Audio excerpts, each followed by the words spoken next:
Salut la compagnie, c'est Jules Melon et aujourd'hui on se retrouve pour un petit podcast bonus sur un film franco-belgeo-malgache sorti ce mercredi en salle, le 4e long métrage de Robin Campillo qui, 6 ans après le magnifique, disons-le, 120 battements par minute, nous revient avec L'Île Rouge, qui est presque autobiographique en un sens, et qui réunit au casting dans les rôles principaux Nadia Tereskevich, qui a été vieillie, il me semble, avec son personnage ici, c'est intéressant, elle qui est toute jeune. Quinn Gutiérrez, qui joue son époux, tandis qu'on a un jeune acteur qui a son premier grand rôle, j'imagine, Charlie Vauzel, et c'est de son point de vue qu'on va voir donc ce qui se passe.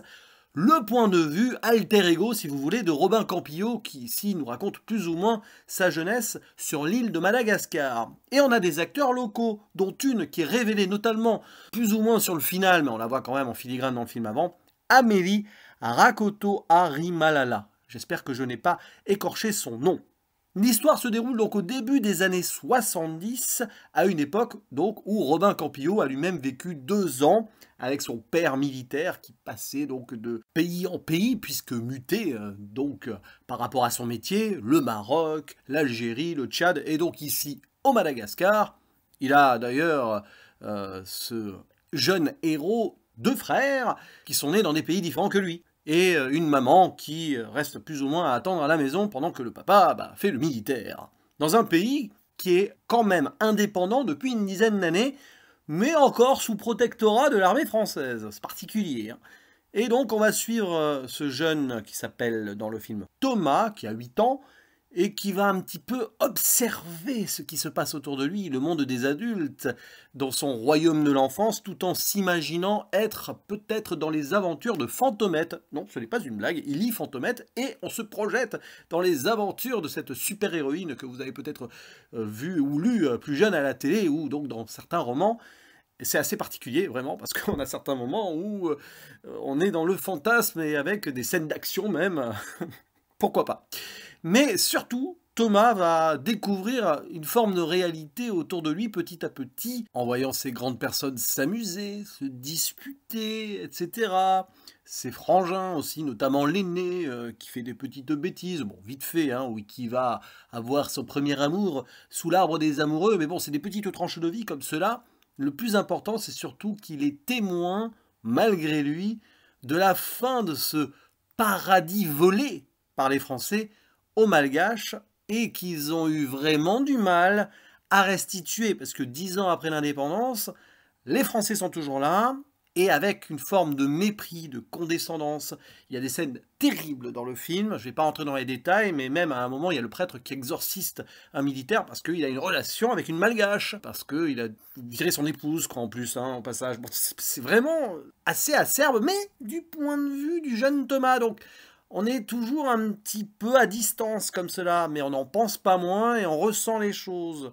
Tant et si bien que le spectateur, donc, il a le regard plus ou moins innocent, avec certaines incompréhensions, mais aussi avec le recul et sa jugeote en tant qu'adulte. Hein, si vous voyez ce film assez âgé, vous comprenez, même sans savoir ce qui a pu se passer, l'évidence même d'une vieille France qui essaye de se rattacher à ce merveilleux endroit qu'elle a saoulé pendant pas mal de décennies, par stratégie militaire forcément aussi, avoir un point vraiment d'ancrage dans l'océan Indien, et c'est terrible sur certains points, vraiment, parce que on voit très peu la population locale, du moins dans la première partie du film, si ce n'est une femme qui plie des parachutes et tout, et qui d'ailleurs séduit ce jeune militaire, et qui va avoir une importance capitale sur la conclusion, que je ne vais pas révéler, mais sans en dire plus, il y a un changement de point de vue qui à la fois fait sens, fait mouche, touche énormément, mais qui est aussi indirectement la faiblesse cinématographique du film. Et je suis embêté parce que je suis sorti de là très ému. C'est un faux feel-good, j'ai envie de dire, un faux film solaire, parce que on a l'impression d'eux, voir des gens en vacances, mais c'est pas ça, hein. C'est vraiment la vie de tous les jours pour eux, avec l'enfance comme cela, mais derrière se cache un véritable drame pour une population locale. Et c'est assez intéressant parce qu'il y a beaucoup de subtilité.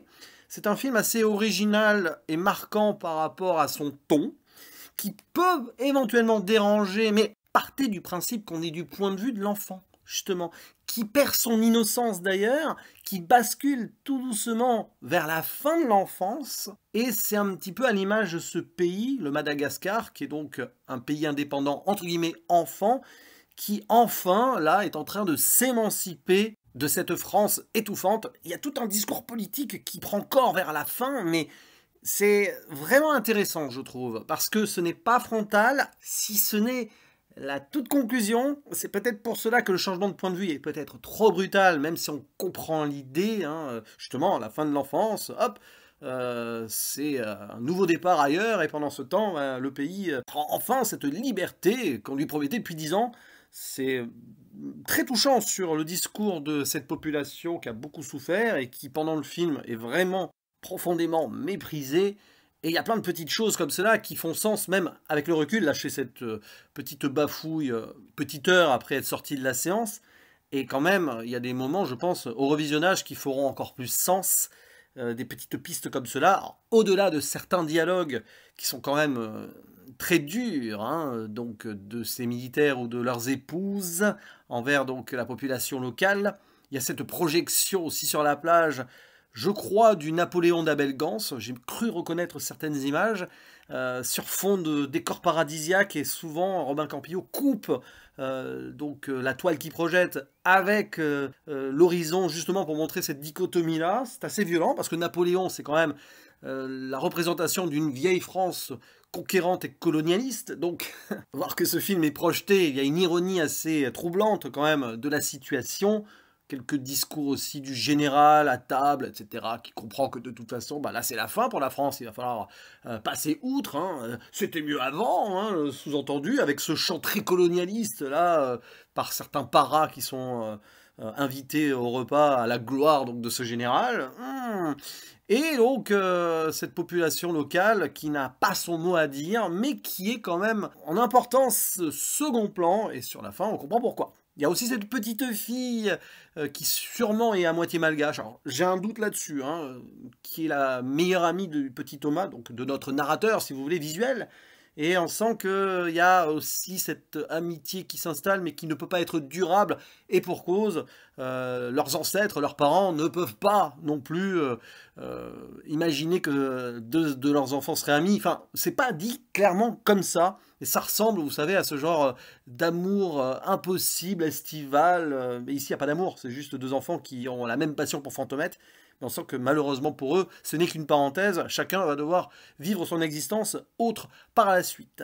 Et ce qui est assez fort, c'est qu'il y a une forme de mélancolie qui se dégage de ce film-là, parce que Thomas, il voit donc ce paradis qu'il a à peine vécu, finalement, 2 ans, s'effriter. Et en même temps, son père et sa mère aussi commençaient à moins s'entendre, avec un père bien détestable et très macho envers sa femme. Il y a aussi cette scène de soirée dansante où on voit qu'il va fricoter avec une autre femme sous les yeux de son épouse, qui elle-même avait été embrassée par un autre. C'est très étrange, hein, ce moment certes alcoolisé, mais qui prouve que ces personnes vivent dans leur propre réalité quand même, hein.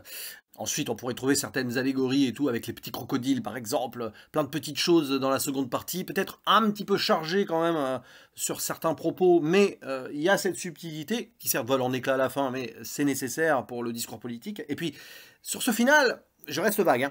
Il y a quand même le point de vue du réalisateur devenu adulte qui a le recul et qui sort donc juste de cette réminiscence enfantine pour montrer le vrai, le dur, quoi. Donc pourquoi pas, pourquoi pas. Dernière chose, pour conclure, la mise en scène, moi j'ai trouvé ça très en adéquation avec ce que j'avais vu dans 120 battements par minute, même si le propos et le sujet sont très différents. Il y a quand même cette façon de filmer les corps de près, de filmer les détails, et on est vraiment en intimité par moments sur certaines choses. Alors il y a le combat en filigrane aussi, hein, il y avait ça dans 120 battements par minute, mais il y a quand même quelque chose de revendicateur et de, oui, de politique, clairement. Et j'aime bien la tension sur les détails, notamment des petites scènes très marquante quand on est sur des gros plans de pieds qui marchent sur le gravier, parce que Thomas, il aime beaucoup ça, la texture et tout.